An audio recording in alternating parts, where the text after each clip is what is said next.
50번. 자, 이 내용에 대해서는 좀 설명할 게 있어요. 사실 똑같게 출제되지는 않을 것 같습니다. 왜냐면 이게 그때 이의신청이 어떻게 이런지 사실은 좀 찾아보지는 못했지만 일단 출제자는 무권리자 처분행위를 전제로 해서 출제를 했어요. 그 전제에서 무권리자 처분행위 추인을 하게 되면 무권대리의 추인과 마찬가지로 소급화 효력이 발생한다를 전제로 해서 지문을 만들었어요. 근데 지문 자체에서는 그때부터, 그래서 틀린 겁니다. 그때부터가. 이게 이제 출제자의 의도였었어요. 그런데 이 내용 자체가 과연 무권리자 처분행위인지는 좀 개인적으로 의문입니다. 근데 그걸 이제 감안하면서 한번 전체적으로 설명하겠습니다. 자, 보겠습니다. 자, X토지. X토지가 있고요. 죄송합니다. 이게 누구 거예요? 갑의 소유예요. 그런데 누가 있다? 자인, 을이 있어요. 을이 돈이 필요해요. 근데 엄마가 동의를 안 해줘요. 그래서 이제 나쁜 생각을 갖는 건데, 우리가 생각하는 무권리자 처분행위 전형적인 모습이 이거예요. 어떤 모습이냐면 이런 모습이에요. 갑에서 을 명의로 소유권 이전 등기를 해요. 근데 등기 원인이 매매인데 위조를 해요. 엄마 몰래. 엄마 몰래 매매 계약서 작성해서 이렇게 이전 등기를 해요. 그러면 매매 계약 자체는 위조라는 얘기는 뭐냐면 계약의 효력이 발생하는 근거는 뭐죠? 당사자인 매도인이나 매수인의 의사표시가 있다는 거예요. 위조는요, 엄마의 매도인의 의사표시가 있는 겁니까? 없는 거잖아요. 위조란 자체는 갑 몰래 한다는 거예요. 갑의 의사표시가 없는 거예요. 의사표시가 없기 때문에 매매계약 효력이 없는 거예요. 물론 본인이 직접 의사표시가 없다 하더라도 대리권을 수여했다면 대리인 통한 법률행위의 효과는 갑에게 기속지만 이건 무조건 대리 문제가 아니잖아요. 위조잖아요. 위조는 갑의 의사표시가 없다는 겁니다. 그렇게 되면 효력이 없어요. 효력이 없다는 얘기는 등기원이 무효이고 따라서 이 등기 또한 효력이 없다는 거예요. 이 사람은 소유자가 아니에요. 소유자가 아니라는 얘기고요. 법률상 소유자는 여전히 갑이라는 겁니다. 그런데 을이 자신의 명의로 소유권이 이전된 것을 기하로 삼아서 병에게 매매를 하거나 아니면 저당권 설정을 해주는 겁니다. 지금은 사안은 저당권 설정이죠. 처분을 한 경우 등기를 했습니다. 과연 이 등기 효력이 있습니까? 없죠. 왜냐하면 이 매매에 있다는 소유권 이전 등기나 아니면 저당권 설정은 다 물권을 변동을 목적으로 해요. 따라서 물권적 합의와 등기가 있으면 합의가 유효하는데 등기는 사실적인 있고 물권적 합의가 유효하려면 어떻게 했죠? 처분 권한이 있어야 한다. 제가 수업 시간에 어떻게 했죠? 소유권이 있어야 한다. 근데 소유권이 없는 사람이 등기, 소유권 이전 등기를 해주거나 아니면 저당권 설정했다. 효력이 있다 없다? 없다. 이게 무권리자의 처분행위인 거예요. 이게 전형적인 모습이에요. 무권리자의 처분. 무권리자의 처분행위는 본인의 이름으로 권한이 없는 사람이 본인의 이름으로 처분행위를 하는 게 무권리자 처분행위예요. 그런데 사안은 뭐예요? 이게 아니잖아요. 자신의 명의로 등기를 하는 게 아니라 단지 매매계약서, 대출계약서와 그 다음에 근저당권 설정 계약서를 위조한 거예요. 여기서는 다시 한번 좀 바꿔서 하겠습니다. 자, 두 번째는 그때 사례 주민은 이겁니다. 2번은 어떻게 했냐? 대출계약서와 대출약정서죠. 계약입니다. 그 다음에 근저당권 설정 계약서. 계약서를 위조를 한 거예요. 위조라는 얘기는 갑의 의사가 없다는 거예요. 없기 때문에, 그런 의미이기 때문에 계약은 무효입니다. 그렇죠. 이 무효를 기초해서 등기가 이루어졌다 하더라도 원인이 무효이기 때문에 효력이 없는 겁니다. 그런데 이게 지금 앞에 1번과는 전형적인 모습과 다른 거예요. 그런데 이 계약서의 모든 당사자에는 계약서 누구로 써 있어요? 갑과 누구 써 있었어요? 병으로 써 있는 겁니다. 병은 은행이에요. 근데 은행 입장에서는 과연 계약의 당사자 누가 볼지 문제가 되는데 수험 취재에서 공모했다고 했어요. 공모. 을과 공모해서. 공모를 했다는 얘기는 이조를 했다는 사실을 알았다는 얘기인 거고 그 의사는 여전히 갑이 계약의 당사자임을 인정하는 거예요. 또 공모를 했다는 얘기는 이게 대리행위가 아니라는 것을 알고 있는 겁니다. 그러니까 무권 대리행위가 아닐 접근하는 것은 적절치가 않습니다. 그리고 전형적인 무권리자 처분행위가 아니에요. 왜냐면 이것은 갑의 이름으로 이루어지는 거잖아요. 무권리자 처분행위는 무권리자가 권한이 없음에도 처분 권한이 없음에도 본인의 이름으로 처분행위를 하는 경우예요. 그런데 계약서는 지금 여전히 갑으로 돼 있잖아요. 물론 여기에 대해서는 어떤 대법원 판례는 없어요. 적용할. 하급심 판례는 있어요. 이런 비슷한 사례에서 하급심 판례가 있는데 무권리자 처분행위 본이 아니라 무효행위 아니면 무권대리를 받습니다. 하급심, 일시 판례 말입니다. 저도 봤을 때 이건 무권리 처분행위 전형적인 모습은 아닌 겁니다. 그래서 그런 점 의문점이 있는 겁니다. 근데 출제자는 무권리자 처분행위 보고서 한 거다.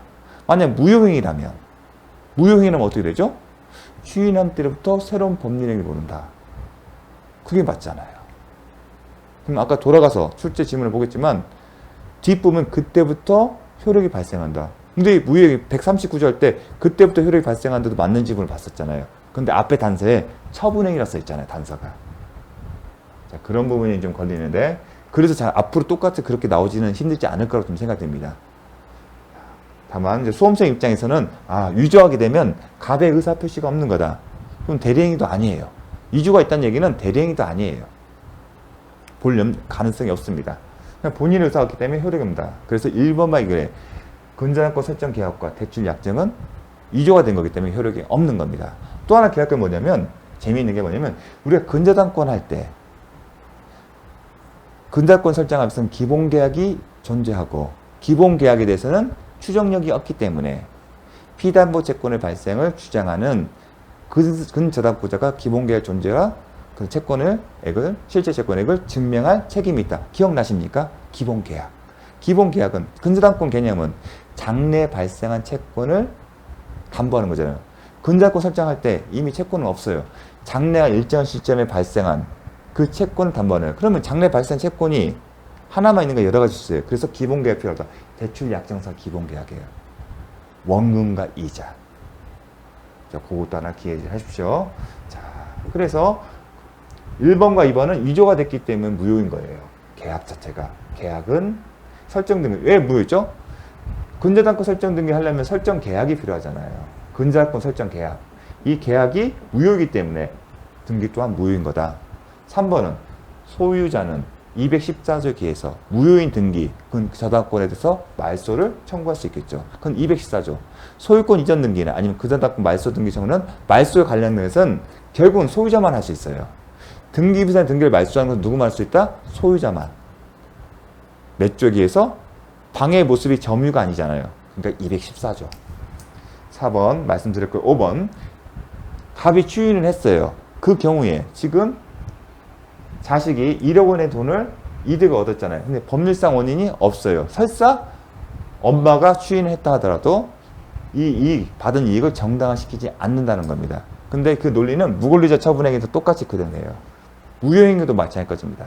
그래서 무권리자 처분행위를 권리자가 추인하더라도 처분에 얻은 이득의 반환을 청구할 수 있다. 부당이득으로 할 수 있다. 불법행위는요. 만약에 정형적인 무권리자 처분행위에 대해서 불법행위 처분이니까 손해는 뭐죠? 소유권 상실이에요. 근데 소유권을 처음에 상실했습니까? 무권리자 처분행위 때문에 소유권을 잃지 않아요. 여전히 법률상 소유자는 그 사람 거예요. 하지만 본인이 추인을 했기 때문에 소유권 상실을 받아요. 즉 무권리자 처분행위로 소유권 상실이 된 게 아니라 본인의 추인된 상실 때문에 인과관계 인정되지 않아요. 원래 불법인 손해배상이면 불법행위나 손해가 발생하고 인과관계가 있어야 돼요. 그런 인과관계가 없기 때문에 불법인 손해배상 책임은 부담하지 않습니다. 근데 여기만 지금 시험에 나왔기 때문에 여기만 언급했습니다. 나중에 또 설명할 기회가 있을 겁니다. 자, 51번. 법률행위에 의하지 않은 부동산 물권 187조예요. 1번. 관습상 법정지상권은 등기 없이 취득합니다. 이 취득한 지상권을 법률행위로서 제3자 이전하려면 등기를 해야 합니다. 2번 이행 판결에 의한 부동산 물권의 변동 시는 확정 판결 시가 아니라 언제다? 등기 시다. 이행 판결은 피고는 원고에게 별지 목록 기재 부동산에 가요 매도 매수자 매매 계약을 이유로 한 소유권 이전 등기의 의무가 있다. 그게 이행 판결이에요. 원칙적으로는 매매 계약을 체결했으면 매도인과 매수인이 있을 거예요. 매수인이 이행 청구 소송을 제고 이기면 이행 판결이 돼요. 그러면 원칙적으로 등기는 공동신청이잖아요. 공동신청에는 매도인이 협조를 한다는 거예요. 신청한다면 이 사람이 신청이 있고 이 사람이 신청이 있는 거예요. 근데 소송을 하는 이유는 이 사람 신청이 협조가 안 된다는 거예요. 그러면 이 사람이 신청하게 강제로 끌고 갈 수는 없기 때문에 소송에서 하는 거예요. 이 신청을 매도인이 직접 하는 게 아니라 이행 판결로 가름하는 거예요. 혼자서 단독으로. 본인의 신청은 있으니까 그게 이행 판결에 따라서 등기시다. 나중에 그래서 부동산 등기법 할 때 단독으로 할 수 있다. 이행 판결이 있으면 그런 의미인 겁니다. 본인의 매도인 의사에 가름한 게 이행 판결이기 때문에 3번 상속. 상속은 당연히 등기 없이 하는 거고요. 경매도요. 등기 없이 취득한데 언제 취득한다? 매각된 거 완납한 때. 신축이요. 대표적인 예죠. 보존 등기 없이도 할 수 있다. 자, 52번은 중간생략 등기에 관한 건데요. 최근 3년간 독립된 문제로 출제된 바가 없고요. 이 31의 내용 자체가 가장 기본적인 설명에 부합되는 출제 문제였습니다. 그래서 이론적 설명도 함께 할게요. 먼저 중간생략 등기과 관련 쟁점들은 몇 가지가 있습니다. 먼저 부동산 특별조치법에서는 중간생략 등기를 못하게 되어 있어요. 그리고 일정한 처벌 규정이 있습니다. 그렇다 보니 이 중간생략 등기 합의 자체도 효력에 영향을 끼치는 게 아니냐. 어떤 문제죠? 단속 복귀냐 아니면 강행 복귀 또는 효력 규정이냐. 그런 문제인데 이미 봤죠. 단속 복귀에 해당되기 때문에 우위로 한다는 취지는 아니다. 이미 배웠습니다. 그럼 중간생략 등기 청구권의 인정 여부. 중간생략 등기 청구권 합의가 있을 때 의미가 뭐냐면 병이 직접 갑에게 소유권 이전을 등기에 협조하라는 얘기를 할 수 있다는 얘기입니다. 소유권 이전 등기는 갑아 내 앞으로 소유권이 넘겨오는 게 협조해서 그 얘기를 하는 근거가 뭘까? 병이 갑에게 직접 등기 절차에 협력할 것을 청구할 수 있는 실제법상 권리, 즉 중간생략 등기 청구를 왜 가지는가? 그 근거가 뭘까? 그 근거가 뭐다? 갑, 을, 병 사이 의사 합치입니다. 갑과 병, 자,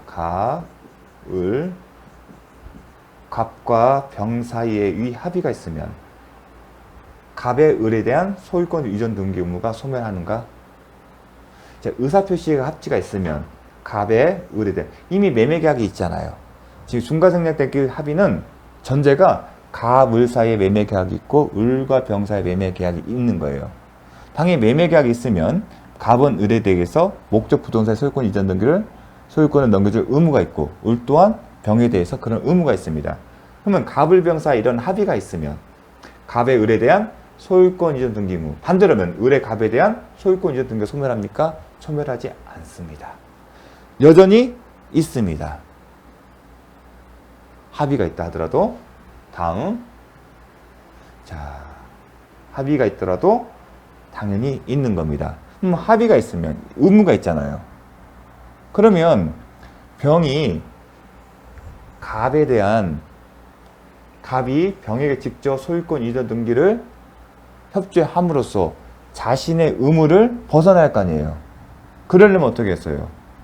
을의 갑과 다 모든의 동의가 있어야 하는 겁니다. 좀 자세한 설명하겠지만 왜 합치를 요구하는 이유는 이 중간생략 등기 합의 자체가 갑과 을 사이의 매매계약 사이의 권리 의무에 영향을 끼치지가 않아요. 여전히 갑과 을 사이의 매매계약은 그대로 남아있는 거예요. 또한 을과 병에서 계약하는 거예요. 그 계약에 따른 권리 의무가 발생해요. 그런데 이러한 갑이 직접 병에 대해서 의무를 이행함으로써 갑의 을에 대한 의무를 벗어나려면 당연히 갑의 동의가 필요한 거예요. 자, 그게 좀 어려운 내용인데 그런 얘기가 있는 겁니다. 자, 합의의 구체적 내용. 이게 중요합니다. 이행의 편의상. 중간생략 등기 합의는 이행의 편이에요. 무슨 말이냐? 갑, 을, 병. 각자 순차적으로 매매계약을 했어요. 그리고 그 매매계약이 유효해요. 중요한 건 그 매매계약이 유효하고 소유권을 넘겨주는데 아무런 장애가 없어요. 즉, 갑은 을에게 등기부상 권리자가 있으면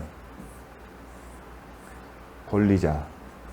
갑은 을에게 등기를 해줘야 할 의무가 있고, 을 또한 이 매매계약에 유효하고 병으로부터 매매된 것을 받았기 때문에 이런 식으로 해야 하는 겁니다.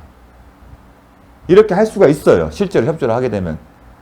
이행의 편이란 건 이렇게 할 수 있는데 또 이렇게 할 수 있는 상황이에요. 각자 갑은 을로부터 매매된 걸 지급받아서 이전할 의무가 있고 그 소유권 이전 등기하는데 법률상 장애가 없고, 마찬가지로 을도 병으로부터 매매된 받았기 때문에 다시 넘겨줘야 돼요. 갑으로부터 넘기를 받는 다음에. 다만 이게 할 수 있는데 그렇게 하느니 차라리 합의하에 이렇게 합의하에 이런 식으로 거칠 게 아니라 어떻게 한다? 요렇게 하는 겁니다. 이게 이행의 편이에요. 원칙적으로 갑을병순으로 할 수 있는데 이행의 편의상 이렇게 한다는 겁니다. 그래서 중과생략등기를 없애는 겁니다. 그 전에 할 수 있다는 얘기는 결국은 갑을의 매매계약과 을과 병의 매매계약이 유효하고 각자 갑에서 을로 가고 을에서 병으로 소유권이 넘어가는데 장애가 없다는 거예요. 단지 이행의 편의. 간단하게 하자, 복잡하게 하고 그런 문제라는 겁니다. 이 표현 자체가 되게 중요한 거예요. 그렇기 때문에 갑과 중과생계약 등기 합의가 있다 하더라도 갑을의 계약과 을병사 계약에 영향을 끼치는 거고, 각자 계약에 따라서 각자 자신의 권리를 행사하거나 아니면 의무를 이행할 책임이 있는 겁니다. 이행의 편이라는 표현이 그런 의미인 겁니다. 읽어보겠습니다. 최초의 매도인부터 갑으로부터 최종의 매수인 병 앞으로 소유권 이전 등기를 격려하기로 한다는 당사자 사이의 합의에 불과할 뿐이지, 이행의 편의상 합의한 거지. 그렇기 때문에 각 매매계약, 즉 갑을 사이의 매매계약과 을병 사이의 매매계약이 여전히 유효하게 성립된 것을 전제한 겁니다. 만일 어느 한 계약이 무효이거나 취소 해제되면 종된 합의인 중간생략 합의도 그 효력을 상실합니다. 이게 중요한 표현입니다. 이행의 편이라는 것은 이 내용을 알아야만이 요 내용이 나오는 거예요. 그래서 자, 이행의 편을 위한 중간생략 등기 합의에 불과하기 때문에 이행의 편을 위한 것이기 때문에 전원의 의사 합치가 있다고 해서 전원이니까 갑을병의 사이에 의사 합치가 있다고 해요. 갑과 병 사이에 매매계약이 체결된 것이라고 볼 수 없는 겁니다. 중과생략 등기 합의가 있으면 갑과 병 사이 매매계약이 체결된 거 아닐까? 그런 의문점이지만 이거는 단순히 이행편을 위한 거기 때문에 갑과 병 사이 매매계약이 없는 거고, 따라서 갑과 병은 그 매매계약을 전제로 한 권리의 의무가 발생하지 않는다. 그 얘기가 합니다. 그래서 최초인의 매도인이 자신이 당사자가 된 매매계약상의 매수인이 을에 대하여 갖고 있는 매매대금 청구권 행사가 제한되는 것은 아니다. 만약에 갑과 병 사이에 매매계약이 체결된 것으로 보게 된다면 기존의 갑을과 기존의 을병사 매매계약이 또 변동사항이 없는 거예요. 그 얘기는 갑병 사이에 매매계약이 체결됐다고 본다는 얘기는 기존의 갑을과 을병사 매매계약 자체는 없던 걸로 볼 수로 해석할 여지가 있기 때문에 그렇습니다. 하지만 그런 것이 아니기 때문에 여전히 갑을 사이 매매계약과 을병사 매매계약은 여전히 유효하게 존속하는 거고, 각자는 그 계약에 따라서 자신 행사할 수 있는 권리를 행사할 수 있고 각자 부담 의무를 부담한다는 겁니다. 상당히 이행편이라는 표현이 그래서 중요한 겁니다. 다음, 자, 중간생략 등기를 합의한 최초 매도인은, 자, 갑은 그와 거래한 매수인의 대금 미지급을 들어 최종 매수인 명의의 소유권 이전 등기 의무에 병이 응을 거절할 수 있다. 제가 얘기를 했죠. 이행의 편인 거고 기존의 갑을과 이런 거예요. 매매계약을 체결했고 순차적으로 합의를 했어요. 합의를 했다는 얘기는 병이 직접 갑에게 소유권 이전 협력하라는 거예요. 그러니까 갑이 이 순간 뭐예요? 나 아직 을로부터 매매대금 못 받았으니까 못해. 그 얘기를 할 수 있다는 겁니다. 중간생략 등기하면 단지 이행의 편의를 위한 것뿐이지 기존의 순차적 체결한 매매계약 자체에 여전히 유효하는 거고, 각 당사자들은 이 매매계약 기초에서 행사할 수 있는 권리를 여전히 행사할 수 있다는 겁니다. 그 얘기가 내포된 겁니다. 반면에 이미 맞춰진 중간생략 등기, 중간생략 합의는 합의 기초에서 최종 매수인이 최초 매도 상대로 직접 소유권 이전 등기 청구를 행사할 수 있다는 거고, 이건 뭐냐면 그런 합의가 없어도 합의 없이 맞춰진 중간생략 등기에 대해서 어떻게 평가할까 문제예요. 그러면 앞서 본 논의하게 되면 직접의 청구권은 합의가 있어야 하는 건데 합의가 없었다면 효력이 없는 것을 봐야 하는 것은 아니냐, 효력이 없는 것은 아닐까 하는 의구심을 갖는 거예요. 하지만 여기는 합의가 있냐 여부의 문제가 아니라 실체관계 부합의 이론으로 접근한 겁니다. 이미 맞춰진 중간생략 등기의 효력은 합의가 3자 간의 합의가 있냐가 문제가 아니라 실체관계 부합의 이론으로서 접근하는 겁니다. 당사자 사이에 적법한 원인행위가 성립돼요. 즉 뭐냐면 이 매매 계약이 적법하게 유효하다는 거예요. 그러한 전제에서 중간생 합의 없이 중간생략 등기가 이루어진 이상 단순히 합의가 없었던 이유만으로 무효라고 할 수 없다. 이 얘기는 실체관계에 부합한다는 거예요. 무슨 얘기냐? 이 매매 계약 자체가 유효하고 그리고 각자가 갑이 을에서 병으로 소유권 이전 등기를 이행하는데 아무런 법률상 장애가 없다면 결국은 병으로 가져간다는 거예요. 그게 실체관계 부합이란 겁니다. 요게 그런 관점. 자, 이렇게 해서 바꿔요. 그러면 하나씩 질문을 보도록 하겠습니다. 자, 병은 합의가 있어요. 직접 청구할 수 있다. 맞죠? 을의 갑에 대한 합의가 있어도 매매대금 채권 행사는 제한받지 않는다. 왜냐면 단순히 이행의 편을 위한 합의에 불과하지 더 나아가 갑을 을병 사이에 순차적으로 체결된 매매계약에 영향을 끼치는 것은 아니다. 따라서 기존의 각자의 매매계약에 따라 권리를 행사할 수 있습니다. 만약 X토지가 토지거래 허가구역에 소지한다면 병은 직접 갑에게 허가 신청 절차 협력할 수 있다? 없다. 왜냐하면 이행의 편을 위한 거지 더 나아가 갑과 병 사이의 매매계약 체결이 된 것이 아니기 때문에 이 토지거래를 직접 하려면 갑과 병 사이의 매매계약 체결이 돼야 하잖아요. 그런데 설명했잖아요. 매매계약 체결, 이 합의가 있다고 해서 갑과 병 사이의 매매계약 체결이 된 것이 아니기 때문에 5번 만약에 중간생략 등기의 합의가 없다면 병은 갑의 동의나 승낙 없이 을의 소유권 이전 등기 청구를 양도받아 갑에게 소유권 이전 등기 청구할 수 있다. 동의나 승낙 없이 합의가 없다면 자, 왜 틀렸을까요? 여러분 요 내용을 봤으면 이게 뭐죠? 순차 매매잖아요.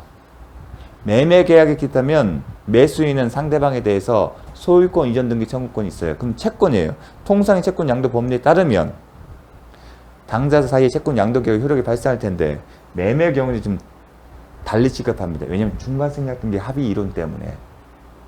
따라서 통상의 채권 양도 법리에 따라 단순히 양도인이 채무자인 매도인에게 통지하거나 한 40만 원은 대항할 수 없고 뭐가 필요하다? 동의나 승낙이 있어야만이 대항할 수 있습니다. 다 동의, 단순히 채권 양도법에 따라 통지만은 대항할 수 없고 뭐다? 양도인이